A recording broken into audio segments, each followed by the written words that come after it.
తీన్మార్ మల్లన్నపై హెచ్ఆర్సీకి ఫిర్యాదు చేశారు యూట్యూబ్ ఛానళ్ల ప్రతినిధులు. తీన్మార్ మల్లన్న ఆఫీస్ ముందు ఆత్మహత్య చేసుకున్న సాయి ఈశ్వరాచారి మరణంపై సమగ్ర విచారణ జరపాలని విజ్ఞప్తి చేశారు. ఈశ్వరాచారి మరణాన్ని బీసీ ఉద్యమానికి లింక్ పెట్టాలని చూస్తున్న మల్లన్నను విచారించాలని కోరారు.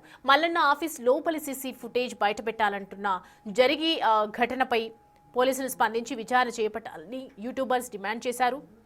ఈశ్వరాచారి మరణంపై కథనాలు ప్రసారం చేసిన యూట్యూబ్ ఛానల్స్ పై మల్లన్న తప్పుడు ఫిర్యాదులు చేయిస్తున్నాడని, సోషల్ మీడియా యూట్యూబ్ ఛానళ్ల పరువు తీస్తున్నాడని మల్లన్నపై యూట్యూబర్స్ ఫైర్ అయ్యారు.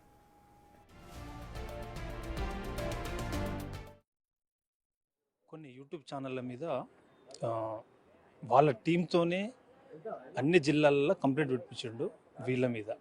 అంటే వీళ్ళందరూ కూడా ఒకప్పుడు మల్లన్నకు సపోర్ట్ చేసిన వాళ్ళే. ఆయన కొంచెం మంచిగా ఉన్నప్పుడు మంచి చెప్పిండ్రు, ఇప్పుడు చేసే చెడుని చెప్తున్నారు అంతే తప్ప వాళ్ళు ఏది చేస్తున్నారు అదే చెప్తున్నారు. వీళ్ళందరూ వాళ్ళు సపోర్ట్ చేసిన వాళ్ళే.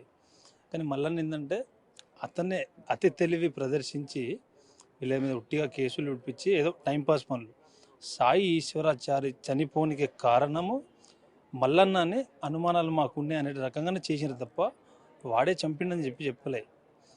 అయితే ఇది ప్రభుత్వం కానీ ప్రతిపక్షాలు కానీ ఈ రకంగా డిమాండ్ చేయాలని చెప్పేసి యూట్యూబ్ ఛానల్ కూడా చెప్తున్నారు.